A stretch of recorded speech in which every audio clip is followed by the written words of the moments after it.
দেখো বন্ধু, আমরা প্রত্যেকেই জানি কিন্তু চৈতন্যের সঙ্গে নবদ্বীপের জাম ওতপ্রোতভাবে জড়িত, কারণ চৈতন্যদেব স্বয়ং নবদ্বীপে কিন্তু আবির্ভূত হয়েছিলেন। এই নবদ্বীপের কথা উঠলে চৈতন্যের কথা ওঠে, চৈতন্যের কথা হলে নবদ্বীপের কথা ওঠে। কিন্তু আজ আমি যে প্রশ্ন রেখেছি সেটা কি বলতো, যে চৈতন্যের পূর্ব নিবাস কোথায় ছিল, অর্থাৎ নবদ্বীপের আগে চৈতন্যদেবের পিতা কোথায় থাকতেন বা চৈতন্যদেবের আদি বাসস্থান কোথায় ছিল, সেটা কি হবে বলতো বন্ধু?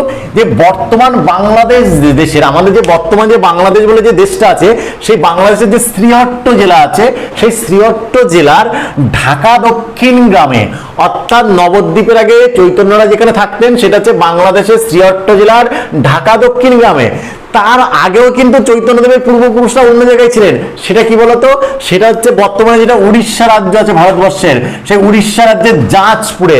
অর্থাৎ প্রথমে চৈতন্যদেবের পূর্বপুরুষরা ছিলেন উড়িষ্যা রাজ্যের জাজপুরে, তারপরে ছিলেন বাংলাদেশের শ্রীহট্ট জেলার ঢাকা দক্ষিণ প্রান্তে, তারপরে এসেছিলেন কিন্তু নবদ্বীপে।